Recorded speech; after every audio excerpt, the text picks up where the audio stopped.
Saudara-saudara, banyak sekali saya mendapatkan komentar, bahkan beberapa kali dalam video Allegro itu merendahkan Protestan, itu tidak memahami metafisika katanya. Seolah-olah di dunia ini hanya Katolik yang belajar filsafat dalam seluruh kekristenan. Nah, merespon semua tuduhan-tuduhan itu, saya memutuskan untuk dalam video ini untuk melihat bagaimana perbedaan signifikan terkait tema ini dari sudut pandang Katolik maupun Protestan. Yang meskipun ya sama-sama itu mengakui Allah Tritunggal, mengakui kitab suci, tapi kedua agama ini sungguh-sungguh berbeda secara fundamental karena berangkat dari fondasi metafisik yang sangat berbeda secara signifikan. Nah, saya akan mulai dengan membahas metafisika Roma Katolik pada bagian pertama ya. Saudara-saudara, Gereja Katolik Roma itu membangun sistem metafisikanya dari akar filsafat Aristotle kan, yang kemudian disistematisasi oleh mereka menurut kerangka filsafat Thomas Aquinas, yang dalam tradisi ajaran Thomisme itu kemudian dikenal sebagai realisme metafisik, yang intinya dalam pandangan mereka, mereka percaya pada yang namanya hierarki keberadaan atau hierarchy of being, bahwa dari semua yang ada yang namanya hierarki keberadaan dari yang ada, yang ini terdiri runut secara hierarkis mulai dari materi ke jiwa, kemudian ke malaikat, sampai ke yang paling tinggi yaitu Allah. Nah ini. Di samping itu saudara, menurut Roma Katolik, itu mereka juga percaya pada hakikat segala sesuatu itu ditentukan oleh apa yang mereka sebut sebagai substansi dan aksiden. Substansi itu merujuk pada esensi dalam hakikat dari suatu benda, apa sebenarnya benda itu secara intrinsik, yang tetap sama meskipun ada perubahan. Sementara itu, aksiden adalah sifat-sifat yang dapat berubah atau karakteristik yang dapat diamati dari suatu benda, seperti warna, bentuk, rasa, atau ukuran. Hal ini khususnya teman-teman itu nyata dalam pemahaman mereka mengenai doktrin transubstansiasi, di mana roti dan anggur secara substansi mereka percaya berubah menjadi tubuh dan darah Kristus, meskipun aksiden itu tetap sama, ya, penampakan luarnya tetap sama. Nah, kemudian di dalam pemahaman mereka terkait realisme metafisik ini, saudara, mereka juga memahami bahwa kebenaran itu memang pada dasarnya bersumber dari Allah. Namun, meskipun begitu, mereka juga percaya bahwa manusia oleh akal budi alami manusia itu, manusia dapat mencapai pengetahuan akan kebenaran tentang Allah tersebut. Berbeda dengan kita Protestan, yang meskipun kita percaya dan mengakui akal itu penting dalam mengenal Allah, tapi kepenuhan kebenaran tentang Allah dan segala sesuatu itu hanya bersumber dari Allah melalui wahyunya di dalam Alkitab. Nanti sebentar saya akan jelaskan lebih lanjut soal ini. Intinya saudara-saudara, sampai sini kita memahami bahwa Katolik dalam realisme metafisika ini sudah memberi tempat yang tinggi pada akal natural manusia, pada hukum alam, dan juga yang namanya gratia ya. Itu yang menurut mereka gratia ini melengkapi natura dalam pencarian akan Allah itu. Jadi gratia ini itu bersifat melengkapi, bukan menggantikan. Maksudnya, saudara-saudara, dalam pandangan Katolik, akal manusia setelah kejatuhan dalam dosa tetap dapat mengenal sebagian kebenaran, seperti hukum moral atau keberadaan Allah, walau nggak sempurna. Tapi pada dasarnya mereka percaya bahwa akal manusia tetap masih secara alami sangat diperlukan, ya, perlukan secara efektif dalam proses menuju kebenaran dan bahkan ke arah Tuhan yang sempurna itu. Jadi maksudnya begini saudara, dalam teologi klasik ya dari Katolik yang disistematisasi dari filsafat Thomas Aquinas, ada prinsip yang berbunyi gratia non tollit naturam sed perficit, yang artinya anugerah nggak meniadakan kodrat, tetapi menyempurnakannya.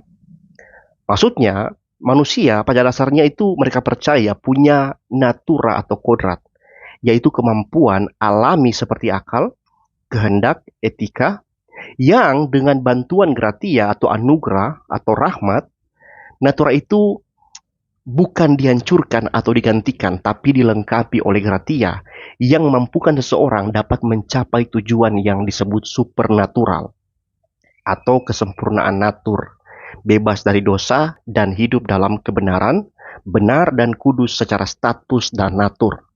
Jadi mereka itu memiliki uh, kecenderungan kepercayaan optimis terhadap kemampuan manusia secara alami, bahkan setelah kejatuhan manusia dalam dosa. Artinya, walaupun manusia sudah rusak karena dosa, mereka percaya natura manusia tidak sepenuhnya rusak. Dengan kata lain, manusia yang berdosa tetap masih punya bagian di dalam dirinya, khususnya akal budi alaminya, yang bisa diarahkan dengan bantuan gratia, diarahkan mencapai kebaikan penuh lewat disiplin, filsafat, dan hukum-hukum uh, yang ada. Nah, sampai sini saudara, kita mengerti bahwa sekali lagi, menurut mereka rahmat itu tidak menggantikan natura. Seolah-olah kodrat manusia sama sekali nggak berguna. Tapi menurut mereka rahmat atau gratia itu bersifat melengkapi natura. Melengkapi. Sifatnya itu melengkapi natura. Yang sebenarnya sampai pada batas ini, kita Protestan masih bisa dikatakan hampir setuju atau hampir sama dengan mereka. Yang membuat kita berbeda adalah penekanan mereka dari sisi itu kepada pemahaman bahwa manusia itu kemudian hanya dapat mencapai keselamatan dan tujuan kekal dengan cara kembali kepada yang tadi disebut hierarki keberadaan, yang secara epistemik menurut mereka menjadi penjelasan tentang bagaimana manusia tahu bahwa manusia itu bisa atau mampu mencapai keselamatan di dalam dunia, yang dalam hal ini mereka realisasikan dalam bentuk institusi gereja menurut mereka. Menurut mereka, gereja Katolik Roma itu didirikan oleh Yesus kan, yaitu untuk menjadi sumber gratia tadi, menjadi sumber rahmat, yang otomatis menjadikan gereja Katolik sebagai satu-satunya otoritas yang sah dalam menginterpretasi kebenaran ilahi untuk keperluan keselamatan manusia berdosa di dalam dunia. Jadi mereka itu meyakini gereja mereka itu punya otoritas untuk menginterpretasi realitas lewat magisterium gereja dan melestarikan realitas ilahi lewat tradisi-tradisi suci. Mereka meyakini gereja adalah sarana universal keselamatan yang didirikan dan ditetapkan oleh Kristus. Dan manusia yang ingin menerima kepenuhan kebenaran dan ingin diselamatkan itu dipanggil untuk berada di dalam gereja untuk mencapai kepenuhan rahmat dan keselamatan tersebut. Dengan kata lain, mereka mengimani bahwa hanya lewat gereja mereka lah manusia bisa secara epistemik mengalami gratia atau rahmat yang melengkapi natur baik dari manusia tadi untuk maksud membawa manusia pada kepenuhan ilahi tersebut. Nah, inilah mengapa kita lihat saudara, Roma Katolik itu sangat menekankan yang namanya ordo, sakramen, dan struktur ontologis gereja yang membuat Allegro dan teman-temannya itu sangat memuja-muja institusi gereja Katolik Roma mereka. Ya karena ini. Karena seperti yang sudah dijelaskan tadi, pemahaman metafisik mereka ini membuat mereka melihat institusi gereja mereka seolah-olah melihat Allah itu sendiri. Nah, kalau sudah paham sampai sini, saudara-saudara, sekarang mari kita lihat bagaimana Protestan membangun sistem metafisik Protestan. Khususnya dalam hal ini saya akan jelaskan dari sudut pandang Protestan Reform.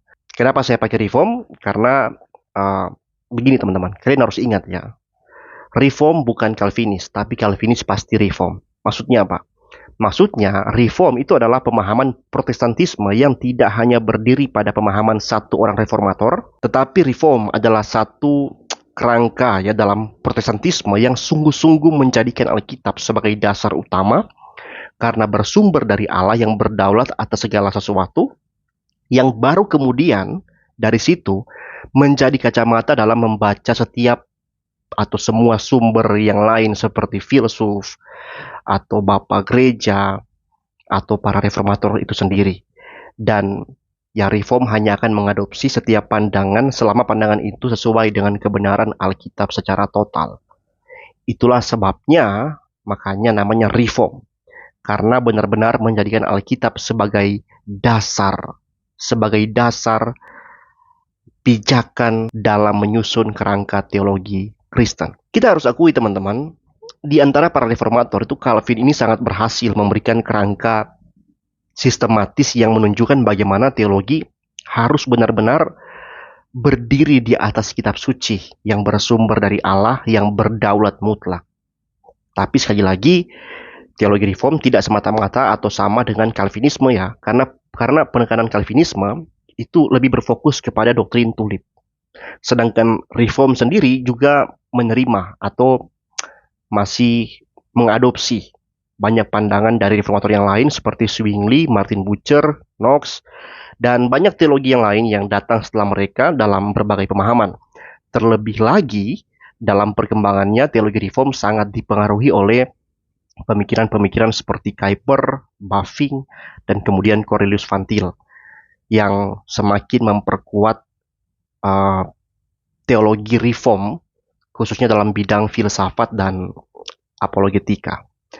Dan dalam narasi ini, saudara, saya akan banyak berangkat dari tradisi reform karena ya saya akan banyak menggunakan kacamata Van Til khususnya dalam pendekatan saya dalam menjelaskan metafisika Protestan ini.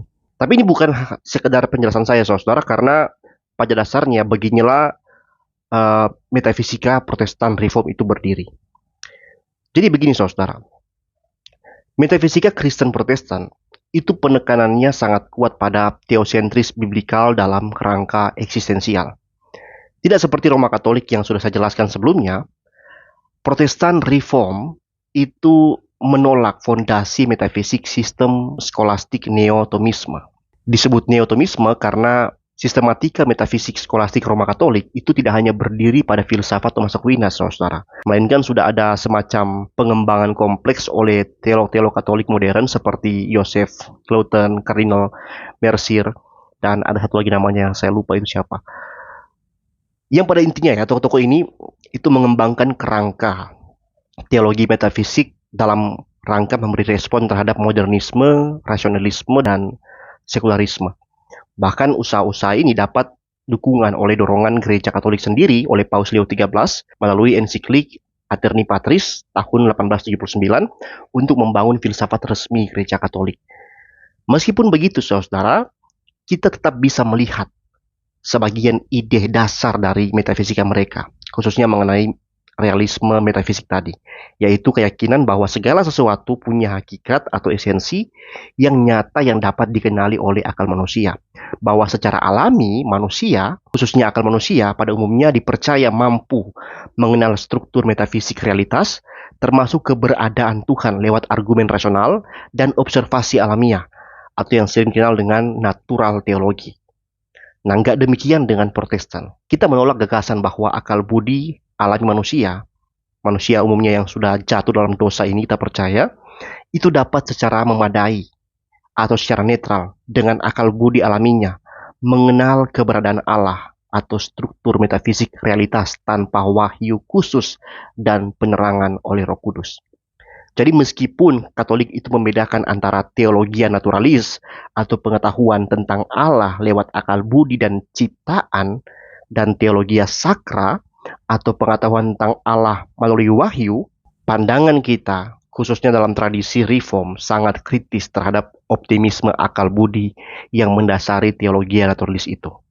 Karena tadi, dalam iman Kristen, kita percaya seperti yang ditegaskan dalam kitab suci, bahwa dosa telah merusak totalitas natur manusia, termasuk akal budi manusia, yang secara konsekuen telah membuat akal budi manusia itu sudah tidak lagi netral, atau dengan kemampuannya sendiri, secara independen itu mampu mencapai kebenaran ilahi yang sejati tanpa pembaharuan total anugerah ilahi melalui kuasa Roh Kudus. Jadi meskipun memang manusia itu punya akal budi untuk menyadari keberadaan Allah seperti yang dikatakan dalam Roma 1, tapi manusia tanpa Injil dan kuasa Roh Kudus akan cenderung menggantikan atau mengabaikan ketundukan mereka pada Allah dengan menggantikannya dengan berhala. Ini sangat jelas diuraikan Paulus dalam kitab Roma ya, Roma pasal 1. Dan sebaliknya saudara ya, Katolik tidak percaya konsep kerusakan akibat dosa semacam ini.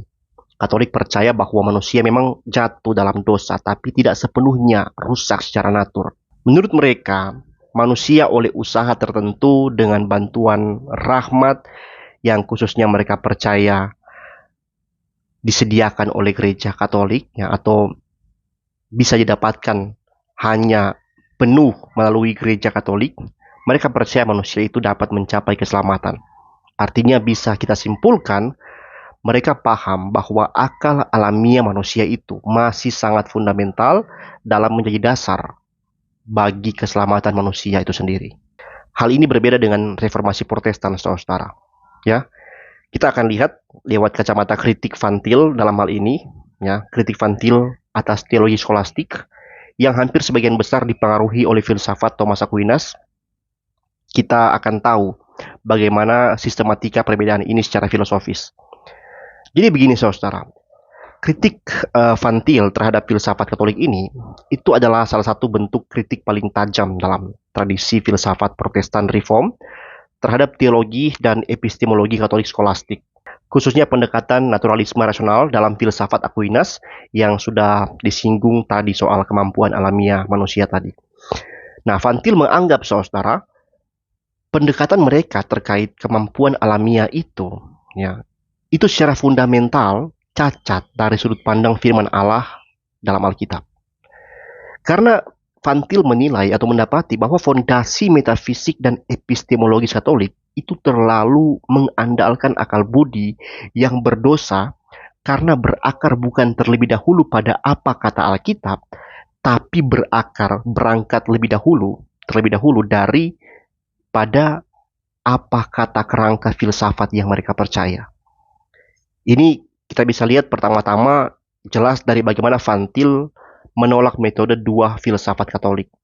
Yaitu yang pertama di mana akal atau reason mereka percaya secara alami dapat berfungsi untuk memahami hal-hal seperti keberadaan Tuhan, hukum moral dan sebagainya.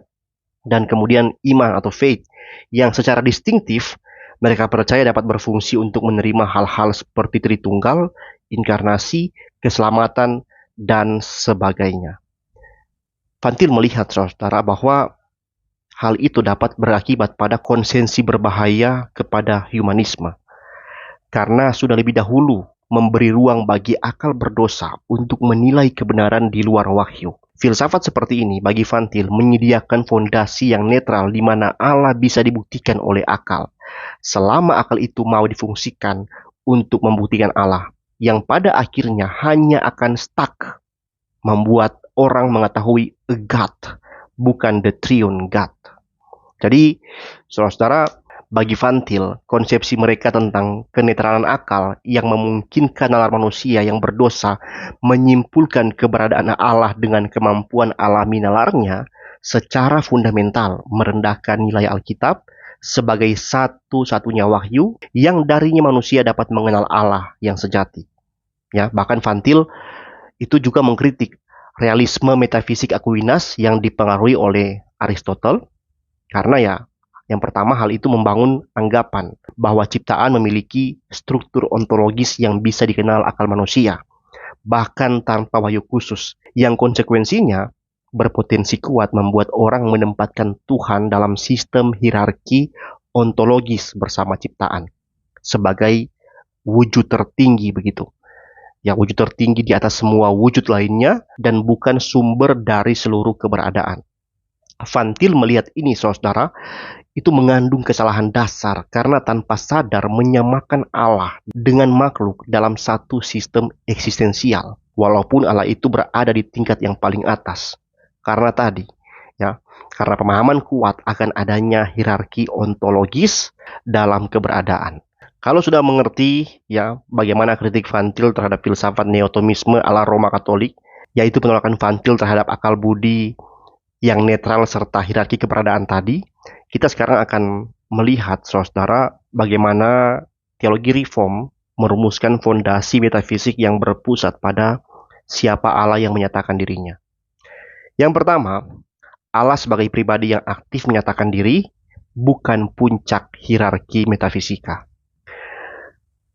Ya, berbeda dengan pandangan Thomistik yang menempatkan Allah sebagai wujud tertinggi, ya, tanpa sengaja dalam satu hierarki yang dapat dijangkau oleh akal budi, kita Protestan percaya bahwa Allah adalah pencipta yang transenden, berdaulat penuh, dan secara aktif menyatakan dirinya kepada ciptaannya. Allah bukan sekedar kesimpulan dari argumen-argumen rasional, karena kita harus sadar bahwa sebenarnya tidak ada yang namanya area netral di mana orang percaya dan tidak percaya dapat bertemu tanpa prasangka. Yang membuat atau menuntut kita melihat pemahaman tentang realitas itu harus dimulai dari Allah yang telah menyatakan dirinya secara otoritatif. Yang kedua, segala sesuatu bergantung secara radikal pada wahyu Allah dalam kitab suci, bukan filsafat alamiah. Mengingat akal manusia yang tidak netral dan telah jatuh, satu-satunya jalan menuju kepenuhan rahmat dan kebenaran sejati tentang realitas adalah tidak lain dan tidak bukan harus hanya melalui wahyu Allah yang diinspirasi Roh Kudus, yaitu Alkitab. Filsafat alamiah, kita tahu, tidak mampu memberikan fondasi yang memadai karena akal manusia telah rusak total, khususnya dalam memberikan korelasi antara apa yang diamati dan apa itu kebenaran yang berasal dari Allah. Maka Alkitab sebenarnya harus diterima sebagai otoritas untuk semua pemikiran dan pengalaman. Yang berarti Alkitab bukan hanya sekadar sumber teologi, melainkan lensa atau kacamata fundamental untuk seseorang dapat memahami seluruh realitas. Karena realitas hanya dapat dimengerti dengan benar jika dimulai dari Allah yang adalah sebagai sumber dan pusatnya. Yang ketiga, manusia tidak netral secara ontologis. Ya, akal manusia, saudara, itu nggak mampu mengenal realitas dengan benar tanpa anugerah khusus. Ini adalah inti dari doktrin kerusakan total, ya, atau total depravity yang ditekankan dalam teologi reform, bahwa akibat kejatuhan manusia dalam dosa itu bukan sekedar membuat manusia menjadi manusia yang dapat mati, tapi oleh kejatuhan dalam dosa itu juga akal budi manusia telah rusak dan tidak dapat lagi bisa berfungsi secara netral atau objektif dalam mencari kebenaran ilahi. Yang mungkin kecuali sebelum jatuh dalam dosa, ya kita bisa katakan manusia masih netral di situ. Tapi saat sudah jatuh, nggak lagi netral, ya. Saat ini, kalau ingin benar-benar mau mengerti segala sesuatu, kita hanya dapat bisa dengan benar kecuali kita mengenal sang kebenaran itu melalui wahyunya. Karena ya, seperti yang Kuyper bilang, tidak ada tanah netral di alam semesta. Setiap inci persegi, setiap detik diklaim oleh Tuhan dan dinyatakan olehnya sebagai miliknya sendiri. Saudara, kalimat itu ya saudara, itu punya implikasi langsung bahwa kemampuan akal untuk memahami kebenaran tentang Allah dan realitas itu hanya mungkin terjadi ketika akal itu telah diterangi dan diregenerasi oleh Allah itu sendiri melalui kuasa pribadi Roh Kudus di dalam firman-Nya. Nah, yang keempat, saudara, konsekuensi akhirnya adalah kita memahami bahwa kebenaran bukan sekadar soal korespondensi antara pikiran dan realitas, tapi penundukan diri kepada apa yang kita tahu sebagai sabda Allah. Nah, dari perspektif ini, saudara, itu ditekankan bahwa kebenaran bukan hanya tentang kesesuaian antara ide di kepala dengan fakta di luar. Bagi kita, kebenaran itu bersifat presuposisional, yaitu kebenaran itu hanya didefinisikan oleh Allah yang berdaulat melalui apa yang difirmankannya. Dan pemahaman kita tentang realitas itu harus tunduk pada otoritasnya yang mutlak. Yang dengan demikian dapat ditarik kesimpulan kebenaran adalah tentang ketaatan dan penundukan total pada otoritas firman Allah. Saudara-saudara, mungkin kalian berpikir, sebenarnya apa implikasi praktis kerangka metafisika yang presuposisi seperti ini? Ada beberapa implikasi yang membentuk teologi Kristen Protestan yang dapat saya sebutkan, yaitu yang pertama, segala tafsir dan realitas itu harus tunduk kepada Scripture. Nah, ini adalah hasil logis dari keyakinan reformasi bahwa Alkitab yang kita semua akui sebagai sabda Allah adalah satu-satunya otoritas yang memadai, yang dengannya seluruh realitas harus ditafsirkan. Ini mutlak diperlukan karena tadi, akal budi manusia yang jatuh tidak dapat lagi menemukan titik pijak netral. Hanya firman Allah yang dapat memberikan dasar yang kokoh bagi seseorang dalam memahami realitas, terlebih lagi dalam mengenal Allah. Yang kedua, tidak ada hierarki substansi, melainkan relasi perjanjian, bahwa Allah yang adalah pencipta dan penebus, manusia adalah ciptaan yang berdosa dan hanya dapat diselamatkan melalui penebusan. Konsep ini, saudara, secara langsung itu menolak model hierarki keberadaan Aristotelian, Thomistik, yang menempatkan Allah sebagai bagian dari rantai keberadaan yang sama dengan ciptaan, yang tanpa sengaja akan mengarah ke situ. Sebagaimana itu yang dikritik oleh para teolog reform, ya, kebanyakan.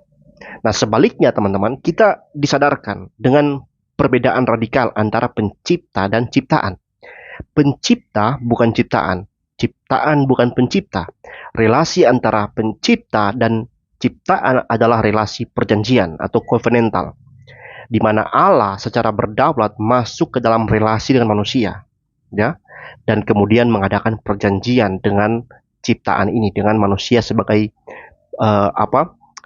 ciptaan yang menjadi gambar dan rupa Allah itu sendiri, yang mewakili dia untuk memerintah di bumi, melayani di bumi, atau berkuasa di bumi. Jadi di situ penekanannya pada relasi perjanjian. Yang ketiga, dampaknya dari pemahaman itu adalah pemahaman bahwa gereja bukanlah mediator metafisik hierarkis, melainkan persekutuan orang percaya yang taat pada Kristus sebagai satu-satunya kepala. Nah, ini adalah konsekuensi dari penolakan terhadap titik kontak metafisik yang independen dari Kristus dan firman-Nya. Ini sebuah poin sentral dalam kritik terhadap neotomisme yang dikembangkan dalam Katolikisme, saudara. Kita memahami bahwa gereja adalah tubuh Kristus yang berdiri bukan dilihat dari organisasi atau hierarki, tetapi dari orang-orang percaya yang telah ditebus, yang tunduk sepenuhnya kepada Kristus sebagai kepala satu-satunya bagi tubuh, yaitu semua orang percaya. Gereja yang adalah persekutuan orang-orang dari seluruh bumi, orang percaya, itu semua adalah tubuh Kristus. Tidak terorganisir dengan Kristus melalui organisasi dunia, ya, institusi bukan, tapi oleh relasi perjanjian tadi. Nanti akan saya jelaskan bagaimana sebentar implikasinya secara langsung dalam kehidupan gerejawi Protestan, ya, Protestan Reformasi. Tapi saudara, ini bukan berarti kita nggak butuh yang namanya organisasi gereja, ya, tidak. Organisasi gereja tetap dibutuhkan, tetap perlu. Tetapi organisasi itu bukan lagi untuk menyusun suatu hierarki keberadaan, tapi gereja atau orang percaya diorganisir untuk berfungsi sebagai pelayan firman yang dijalankan oleh orang percaya juga, yang adalah imam-imam perjanjian baru dalam Kristus, ya. Jadi untuk melayani firman demi jemaat menikmati firman. Jadi gereja itu bukan sekedar kita lihat sebagai sebuah institusi yang harus dijalankan hanya oleh para klerus dan dijadikan sebagai sumber independen hierarkis dari rahmat dan kebenaran secara distintif dari firman Allah. Tidak. Prinsip semacam ini sudah terbukti lemah dan malah bentur dengan firman Allah, ya, yang nyata di dalam sejarah, ya, di masa reformasi. Saudara, mengapa reformasi Protestan berhasil? Karena tadi Alkitab sudah menjadi seperti benda asing bagi institusi, yang membuat ketika para reformator menerjemahkan Alkitab untuk umat, hati nurani umat itu lebih cepat terkait dengan apa yang Alkitab nyatakan daripada apa yang diajarkan oleh institusi mereka selama itu. Saudara-saudara, kalau di masa itu, ya, umat mendapati apa yang Alkitab ajarkan sesuai dengan apa yang institusi ajarkan, saya 1000% yakin reformasi pasti gagal dan tidak akan terjadi. Tidak akan pernah terjadi, ya. Tidak akan pernah ada reformasi kalau sesuai antara ajaran institusi, praktik institusi dengan apa yang firman Tuhan ajarkan di Alkitab. Tapi buktinya apa? Ada reformasi, kan? Bahkan saudara, kalau kita mau tarik lebih jauh sebelumnya, ya, coba kalian tanya dengan sederhana, saudara, kenapa bisa ketika Yesus hadir, ya, dia mengajar, memberitakan Injil yang kemudian dilanjutkan oleh para rasul. Kenapa itu bisa berhasil? Berhasil menarik kepercayaan dari banyak orang Yahudi di Yerusalem. Tentu karena kesesuaian antara ajaran Yesus, sang firman hidup, dengan para rasul, ya, yang sesuai dengan kitab suci perjanjian lama yang dipegang oleh orang Yahudi kala itu. Mereka nggak menyebut itu perjanjian lama, mereka menyebut itu kitab suci saja ya, Tanakh. Tapi saudara coba kalian pikir, kalau yang Yesus ajarkan, kalau yang para rasul ajarkan saat itu tidak sesuai dengan Tanakh, malah lebih sesuai dengan adat istiadat orang-orang Yahudi yang diinstitusikan oleh organisasi Bait Allah kala itu, saya yakin kekristenan tidak akan jalan. Tapi inilah saudara ya, kita bisa lihat kenapa Stefanus itu ketika dia menjelaskan isi kitab suci di hadapan para petinggi di Bait Allah kala itu, mereka menjadi sangat marah karena mereka mendapati institusi mereka kala itu tidak lagi sesuai dengan ajaran kitab suci yang mereka pegang. Karena tadi mereka sudah lebih menekankan pada tradisi-tradisi mereka daripada berangkat dari kitab suci. Itulah kenapa kita sebut juga para rasul itu adalah para reformator ya di zaman mereka. Nah, jadi itu ya saudara, kita bisa berefleksi ke sana. Nah, kemudian apa dampak historis dan teologis dalam memahami perbedaan fundamental ini saudara? Perbedaan mendasar dalam fondasi metafisik antara Katolik Roma dan Kristen Protestan yang telah kita ulas lewat lensa Katolikisme dan kritik tajam Cornelius Van Til yang tadi, itu sebenarnya nggak hanya bisa berhenti pada ranah filosofis itu. Sebaliknya, perbedaan ini itu sangat-sangat signifikan membentuk praktik, doktrin, dan struktur kedua tradisi hingga hari ini, ya, baik Katolik maupun Protestan. Metafisika Katolik itu berdampak pada penekanan teologi sakramental dan mediasi gerejawi. Realisme Aristotelian yang Thomistik yang dianut oleh Roma Katolik dengan penekanan pada substansi dan aksiden tadi, serta konsep hierarki keberadaan dan kemampuan akal budi yang dipercaya masih mampu mengenal sebagian kebenaran secara alami, itu membentuk teologi sakramental dan peran mediasi gerejawi yang kuat. Contoh praktisnya kita bisa lihat pada beberapa praktek seperti pengakuan dosa kepada imam yang tidak hanya bersifat pastoral tapi mengandung status ontologis. Mereka percaya ya, karena konsep perubahan substansi dan otoritas gereja yang diyakini sebagai saluran rahmat, imam mereka itu lewat krisma yang sah, mereka yakini itu punya kuasa untuk secara ontologis mengubah status rohani seseorang, ya, mengembalikan seorang itu ke dalam keadaan rahmat setelah dia jatuh dalam dosa. Nah, ini mungkin bisa dikatakan sebagai salah satu contoh aplikasi langsung dari ide bagaimana rahmat itu melengkapi natur melalui sarana-sarana hierarkis yang ditetapkan oleh gereja. Selain itu terlihat juga dari bagaimana mereka melihat Paus sebagai Vicarius Christi kan. Paus itu bukan hanya sekedar pemimpin administratif saudara, seperti para ketua-ketua sinode di gereja-gereja Protestan, tidak. Melainkan mereka percaya ya, Paus itu adalah Kristus di bumi, yang otomatis menjadikan dia sebagai puncak dari hierarki institusi gereja yang mereka pahami itu adalah perwujudan tubuh dari Kristus di dunia. Jadi institusinya adalah tubuhnya. Paus dalam hal ini secara distinktif bisa dikatakan sebagai kepala, sebagai Kristus itu sendiri dalam sebagai statusnya sebagai pengganti, ya, pengganti Kristus. Dan kita lihat bagaimana berkuasanya Paus itu ya saudara. Otoritas Paus yang mereka percaya itu adalah cerminan atau semacam representasi dari keyakinan mereka bahwa struktur gereja melalui struktur dan tradisinya adalah saluran utama dan otentik untuk melestarikan dan menginterpretasi kebenaran ilahi bagi dunia. Dan Paus yang paling tinggi berarti DP otoritas itu, waduh, luar biasa, ya, punya otoritas yang tinggi sekali. Ya, apalagi dalam statusnya ya ex cathedra itu, aduh.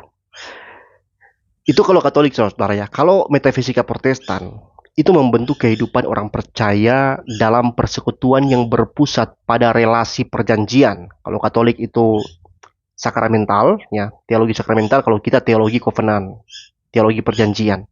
Perjanjian dengan Allah yang kita ketahui dari firman Allah sebagai dasar dan kerangka epistemiknya. Dengan kata lain, saudara, firman Allah, Alkitab dalam hal ini, dipercaya menjadi dasar atas segala aspek kehidupan Kristen yang menerima perjanjian Allah. Teologi perjanjian dengan firman sebagai dasar dan kerangka epistemik ini termanifestasi dalam beberapa praktik baik di dalam doktrin, administrasi, dan praktik gereja-gereja Protestan. Seperti pertama, penekanan pada pengakuan iman Alkitabiah yang menjadi dasar keyakinan status ontologis orang Kristen sebagai umat perjanjian. Dasar biblis dalam seluruh aspek kehidupan Kristen, khususnya organisasi gereja, tata gereja, struktur gereja, liturgi, program gereja, pengajaran gereja, semuanya itu harus teruji dan terfondasikan dari firman Tuhan, termasuk sakramen-sakramen berdasarkan teologi perjanjian antara Allah dan umat, saudara, didapati dari Alkitab. Sakramen sebagai realisasi perjanjian itu hanya terdiri dari dua, yaitu baptisan, penggenapan dari tanda perjanjian sunat di perjanjian lama, menjadikan seseorang masuk atau diterima sebagai umat perjanjian, dan perjamuan kudus, yang makan roti minum anggur, yang selain sebagai tanda perjanjian baru yang dimeteraikan oleh darah Yesus, dalam Lukas 22:20, Yesus bilang cawan ini adalah perjanjian baru oleh darahku.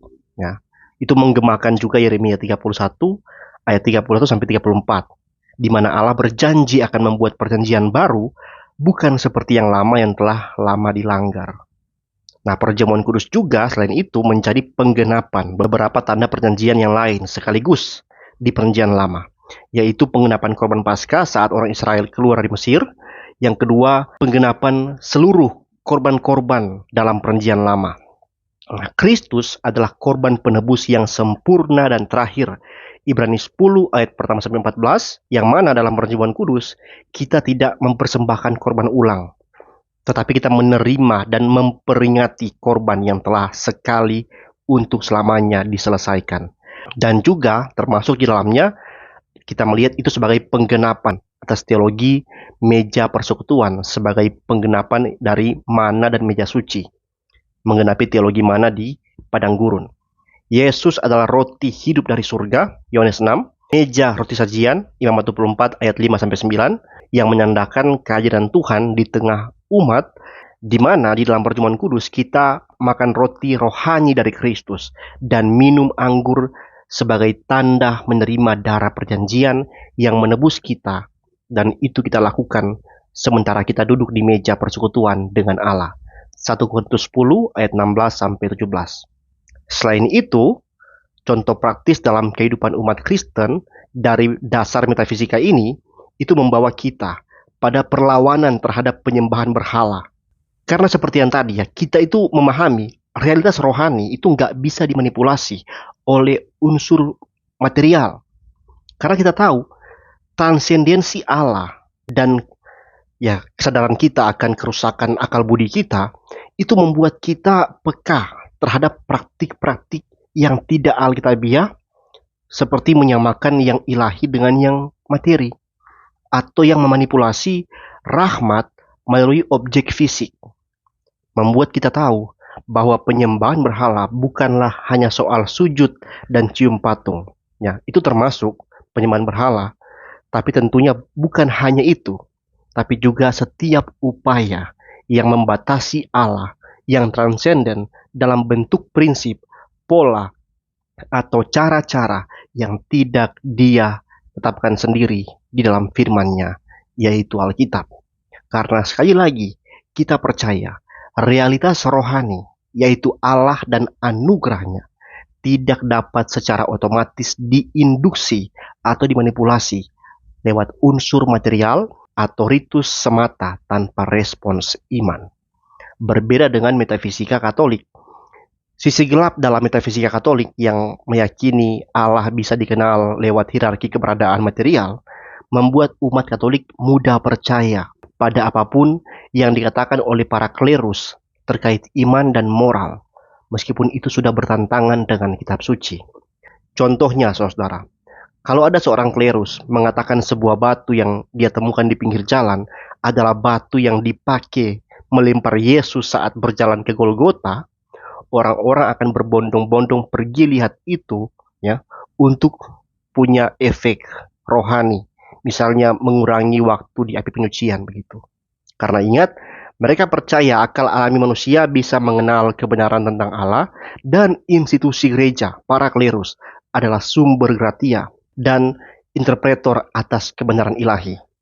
Maka apa yang dikatakan para klerus itu sama dengan mendengar suara Tuhan sendiri. Ya, orang Katolik mendengar perkataan klerus itu seperti orang Kristen Protestan baca Alkitab, saudara-saudara. Bisa seperti itu. Karena ya para klerus ini, ya, institusi mereka ini itu mereka percaya bukan hanya penafsir tunggal Alkitab, tapi juga penafsir yang benar atas seluruh realitas. Bahkan yang di luar Alkitab.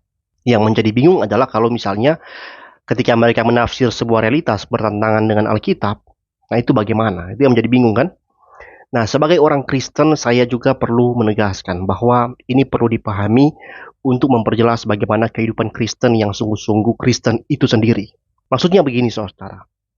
Saya percaya, seseorang tidak dapat disebut sudah Kristen jika dia belum benar-benar secara prinsip dan praktis menjalani kehidupan sesuai dengan prinsip metafisik Kristen seperti ini. Saya nggak mengatakan bahwa orang baru bisa Kristen kecuali dia sudah belajar metafisika seperti yang kita pelajari di sini ya, tidak. Karena seseorang mungkin tidak pernah belajar filsafat metafisika Kristen seperti yang kita belajar di sini, tapi tanpa dia sadari, ya, oleh pemberitaan Injil, oleh kehidupan persekutuan, dan khususnya oleh pertolongan Roh Kudus, dia secara prinsip, secara pengertian, ya, bahkan termasuk secara praktis, mulai memahami dan menjalani kehidupan yang sejalan dengan prinsip metafisik ini. Contohnya, ya mungkin ada seorang Katolik lah di sini ya. Dia rajin ikut Ekaristi. Dia rajin beramal, rajin berbuat baik, berdoa novena, rosario. Tapi dirinya selalu gelisah dengan banyak dosa-dosa yang dia lakukan. Membuat dia merasa selalu tidak layak dan akhirnya membuat dia selalu tergantung pada institusi gereja. Dia seringkali bahkan takut ya, jangan sampai dia itu mati saat setelah melakukan suatu dosa tanpa sengaja seperti marah, cemburu, atau iri, atau bahkan yang sengaja, ya, sebelum dia menerima pengampunan dosa dari gereja. Nah, dia takut mati tiba-tiba begitu. Tapi saudara, entah bagaimana ya dengan satu keadaan tertentu, dia kemudian membaca Alkitab dan menyadari bahwa oleh iman, dia telah dibenarkan dengan cuma-cuma karena penebusan Yesus, dan melalui doa yang tulus di dalam roh, dia menerima belas kasihan Tuhan. Dia akhirnya tergerak untuk terus membaca Alkitab, dan semakin dia membaca Alkitab, oleh kuasa Roh Kudus, dia akhirnya hidup dengan lega, karena kebenaran firman Tuhan yang dia baca, membuat dia bebas dari berbagai kuk yang selama ini dia pikul, untuk mempertahankan kondisi baik pada dirinya, untuk mempertahankan kondisi rahmat dalam dirinya, lewat gerejanya. Dari situ teman-teman, dia mulai menyadari bahwa sebenarnya apa yang dia lakukan dalam hidupnya, termasuk mengikuti tradisi gerejanya, itu bukan lagi sebagai jalan untuk membenarkan diri atau mendapatkan kembali rahmat, tapi sebagai respon syukur kepada Tuhan. Apa yang gak sesuai dengan Alkitab, dia gak imani, bahkan dia gak lakukan lagi, dia gak lagi cium patung, sujud, dan sebagainya. Dia hidup penuh sukacita, hidup penuh kegembiraan di dalam Tuhan, menikmati semua prosesi gerejanya, bukan lagi sebagai cara-cara usaha dia untuk selamat, tapi sebagai ya mengikuti untuk menyatakan syukur dan kasih relasional dengan sesama umat di gerejanya itu. Bahkan mungkin secara diam-diam dia mulai menginjili pastornya begitu.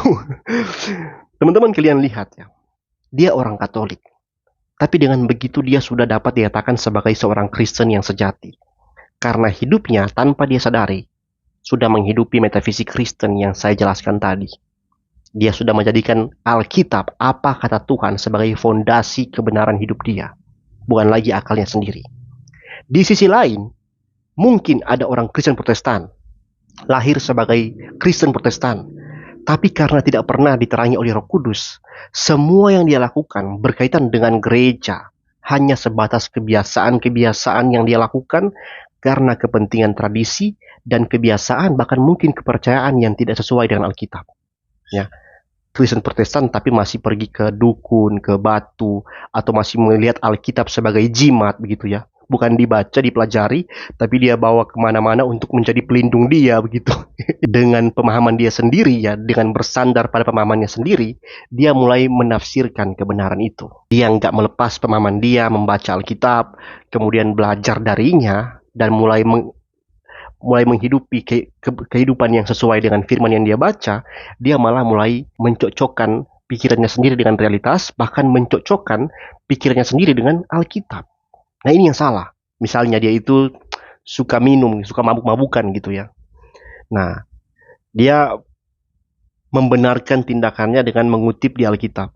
Janganlah minum air saja, melainkan tambahlah anggur sedikit. Nah, ini bentuk orang yang bersandar pada pemahaman sendiri, menafsirkan realitas, bahkan termasuk menafsirkan Alkitab dengan pemikirannya sendiri. Bukan tunduk pada konteks Alkitab, pada latar belakang, pembelajaran yang rendah hati dari Alkitab.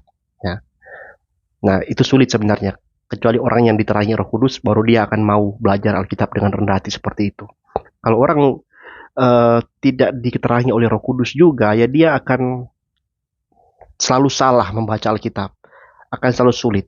Nah, ini mengapa kita sebenarnya bertitik tadi ya pada yang namanya sovereignty of God, kedaulatan Allah. Karena kalau kita selalu mengatakan bahwa orang yang baca Alkitab pasti otomatis langsung mengenal kebenaran juga, maka kita akan sebenarnya kembali kepada meletakkan pikiran manusia sebagai fondasi, bukan lagi Alkitab. Bukan lagi Tuhan maksudnya ya, yang berfirman di dalam Alkitab. Makanya kenapa nggak semua orang baca Alkitab dapat kebenaran? Karena kedaulatan Allah itu masih menjadi titik fokus utama kita di sini. Bahwasannya meskipun orang baca Alkitab, kalau Allah nggak berdaulat, Allah nggak menghendaki dia memahami kebenaran, dia nggak akan paham kebenaran. Ya, makanya kenapa meskipun di dalam gereja, ya bahkan dalam Katolik sendiri, meskipun seseorang dikatakan menerima pentabisan uskup, aktif belajar Alkitab ya, seperti Arius dan para bidat yang uskup-uskup itu yang menerima tabisan imamat yang sah itu, mereka bisa jadi bidat karena apa? Ya karena bukan semata-mata orang dari tabisan mana, atau pokoknya kalau sudah ditabiskan seperti itu pasti dia pasti benar, atau kalau sudah baca Alkitab pasti benar, tidak. Tapi dia harus kembali kepada yang berdaulat. Karena kalau Allah menghendaki seseorang paham firman-Nya, dia pasti paham firman-Nya. Kalau tidak, biarpun orang itu belajar suntuk baca Alkitab, dia nggak akan pernah memahami firman Tuhan. Kalau Allah nggak berdaulat oleh kuasa Roh Kudus, membuat dia paham firman-Nya, yang adalah dasar realitas segala sesuatu. Nah, jadi ada orang-orang Protestan yang seperti itu ya. Dia Protestan, dia pergi ke gereja, dia pokoknya melayani, bahkan mungkin dia penatua, bahkan mungkin dia pendeta. Tapi ada ya pendeta pergi ke dukun, pendeta pergi ke batu-batu, berdoa di batu-batu. Apa itu? Itu bukan Alkitab, itu bukan Alkitab yang dia hidupi, saudara, tapi pemahaman dia yang berdosa. Kita pun ya, semoga ya kita jangan seperti itu, saudara. Hari Minggu ke gereja, tapi pas khotbah kita nggak mendengar, bahkan mungkin mendengar tapi nggak mengerti, ya. Dan ketika kita pergi keluar gereja, ya, selepas dari gereja kita melihat kehidupan kita bukan dengan kacamata firman Tuhan. Pokoknya kerja untuk cari duit, berkeluarga sekedar berkeluarga, bergaul sekedar bergaul, bikin dosa ya it's okay, selama yang kita jalani itu kita tahu ya tidak merugikan kita, atau bahkan mungkin kita lihat hal yang kita lakukan meskipun ditentang firman Tuhan tapi masuk akal untuk kita lakukan, ya. Kelihatannya benar dilakukan seperti ini. Secara akal benar. Tapi sebenarnya secara Alkitab tidak itu. Nah, ini bagaimana? Ingat, yang koheren belum tentu benar. Tapi yang benar pasti koheren. Nah, ini perlu diingat, saudara. Banyak orang bisa secara rasional melihat, masuk akal kalau saya itu hidup seperti ini. Yang sebenarnya tidak sesuai firman. Dalam dunia bisnis, dunia politik, kita seringkali akan menjumpai hal seperti ini. Ada dilema-dilema seperti ini. Yang ini benar. Alkitab bilang begini. Rupanya kebenaran Alkitab itu lebih tinggi dari kebenaran yang ini begitu. Nah, ini bagaimana? Nah, bagaimana kita akan melihat relasi dari sini? Nah, orang kalau dia betul-betul diterangi Roh Kudus, dia nggak akan kompromi, saudara. Saya memang lihat ini sebagai benar untuk dilakukan, wajar untuk dilakukan, masuk akal. Tapi akal saya berdosa, nurani saya berdosa. Nah, dengan pimpinan Roh Kudus saya tahu ini salah, saya nggak akan melakukan itu, saya akan tunduk pada firman. Jadi meskipun sudah dalam sistem politik sudah korupsi, teman-temannya korupsi, kelihatannya wajar-wajar aja, masuk akal saja, win-win solution. Ya lihat, tidak, ini bukan seperti yang firman Tuhan katakan. Atau dalam bisnis seperti, pokoknya kalau yang semua bisnis-bisnis lain sudah mengambil untung banyak-banyak dari sini, kelihatan masuk akal, ya bisnis kok, tuh kan? Oh tidak, dia orang Kristen, dia tahu kecukupan prinsipnya bagaimana. Dia nggak akan mencari untung diri sendiri dan bahkan merugikan orang lain. Ada standar dari Alkitab yang ya secara rasional kita tahu ini melampaui apa yang sebenarnya masuk akal bagi orang lain. Jadi sekali lagi saudara, saya mau katakan di sini bahwa kebenaran itu bukan didasarkan pada diri kita, pada institusi, bukan, tapi pada firman Tuhan. Orang Kristen sejati, dia akan menjadikan firman sebagai apa yang benar bagi hidupnya. Saudara-saudara, saya percaya saudara, penjelasan perbedaan antara metafisik Katolik dan Protestan yang telah kita bahas sampai sini bukanlah sekadar membawa kita pada nuansa pemahaman akademik belaka, tapi ini benar-benar membuat kita tahu apa fondasi fundamental kita dalam memahami seluruh realitas dan posisi kita di dalam realitas hidup ini. Kita harus tahu saudara, kita harus kritis melihat apakah realitas ditentukan oleh struktur ontologis yang diwariskan dari filsafat Yunani yang menekankan akal manusia mampu mencapai kebenaran secara netral, ataukah realitas ini hanya dapat kita nikmati kecuali oleh firman Allah Tritunggal Maha Kudus yang menciptakan, menebus, dan menafsirkan segalanya, yang membuat akal kita tunduk pada otoritasnya. Sebagai seorang Kristen, kita harus berkeyakinan kuat bahwa metafisika sejati dan konsisten hanya mungkin ketika itu dimulai dari Allah yang menyatakan dirinya dalam kitab suci yang pasti konsisten, pasti koheren, pasti sempurna. Karena kita tahu kejatuhan dalam dosa, akal budi kita tidak lagi netral atau mampu memahami kebenaran ilahi tanpa pembaharuan oleh Roh Kudus terlebih dahulu.